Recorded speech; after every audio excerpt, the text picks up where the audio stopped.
Hello friends, आप लोग कैसे हैं? उम्मीद करते हैं आप लोग ठीक होंगे, आप लोग हेल्दी होंगे। फ्रेंड्स, एक क्वेश्चन किया गया है गाल ब्लेडर के फंक्शन के बारे में कि गाल ब्लेडर का फंक्शन क्या होता है।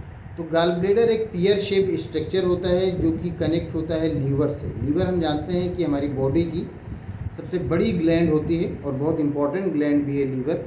और लीवर जो होती है वो बाइल जूसेस का सिक्रेशन करती है और ये बाइल जूसेस ही जो फैट होता है उसके डाइजेशन में हेल्प करते हैं। तो ये बाइल जूसेस जो लीवर सिक्रीट करते हैं, तो लीवर के सिक्रीशन में जो बाइल जूसेस होता है वो बाइल जूसेस लीवर से सिक्रीट होकर के फिर आता है गॉल ब्लैडर में स्टोर हो जाता है। फिर गॉल ब्लैडर में जब वो स्टोर हो जाता है तो जब हम फैट लेते हैं फूड के तौर पर, तो जब वो हमारे स्मॉल इंटेस्टाइन में जाता है तो फिर ये गॉल ब्लैडर से उतने ड्रॉप या उतनी क्वांटिटी में जो बाइल जूस है वो उसका सिक्रीशन हो जाता है, गॉल ब्लैडर से सिक्रीशन हो जाता है। पहले तो लीवर से सिक्रीट होकर के गॉल ब्लैडर में स्टोर हुआ, अब गॉल ब्लैडर में वो स्टोर है, वहाँ से उतने क्वांटिटी में जितने की नीड है वो गॉल ब्लैडर ने उसको निकाल दिया और वो फिर फैट के डाइजेशन में हेल्प करता है। तो ये तो गॉल ब्लैडर का मेन फंक्शन हो जाता है। अब गॉल ब्लैडर से जो जूसेस हैं वो तभी बाहर निकलेंगी, ये जो बाइल जूस है वो तभी बाहर निकलेगा जबकि हम फैट लेंगे और फैट के डाइजेशन के लिए ही वो बाहर निकलता है, फैट के डाइजेशन में हेल्प करता है।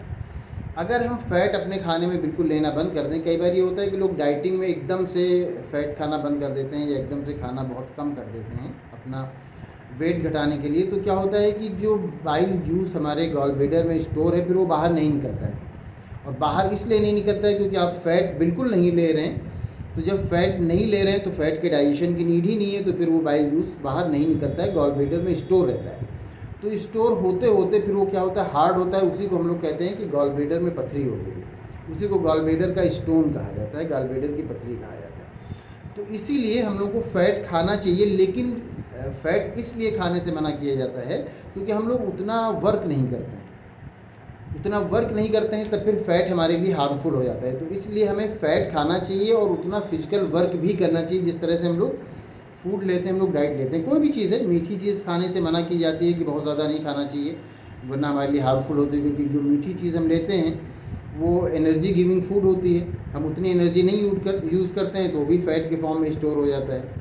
तो फिर ये होता है कि आप बहुत ज़्यादा मीठी चीज़ें ना खाइए, बहुत ज़्यादा फ़ैट ना खाइए। लेकिन सही तरीका ये होता है कि हम लोग फ़ैट भी खाएं, मीठी चीज़ भी खाएं और जितना खाएं उसी के अकॉर्डिंग हम लोग फिजिकल वर्क भी करें, उसी के अकॉर्डिंग फंक्शन भी हमारी बॉडी करे, उसी के अकॉर्डिंग हम उतना लेबर करें, तब ये हमारी बॉडी फिट रहती है। अदरवाइज़ ऐसे अगर हम फ़ैट लेना बंद कर देते हैं तो उससे क्या होता है कि गॉल ब्लैडर पर हमारी इफ़ेक्ट पड़ता है और वहाँ पर स्टोन होने लगता है।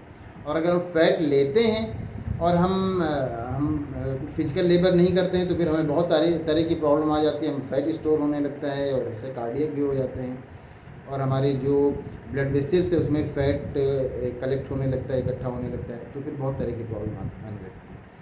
तो सही तरीका तो यही होता है कि हम लोग फ़ैट भी खाएं और मीठी चीज़ें भी खाएं और उसी के अकॉर्डिंग हम लोग फिजिकल लेबर भी करें। आपने जो क्वेश्चन किया था गॉल ब्लैडर के बारे में, तो उम्मीद करते हैं आपको आपके क्वेश्चन का आंसर मिल गया होगा। अगर इसमें किसी तरह का कोई कन्फ्यूज़न है या कोई क्वेश्चन है तो आप पूछ सकते हैं। Thank you.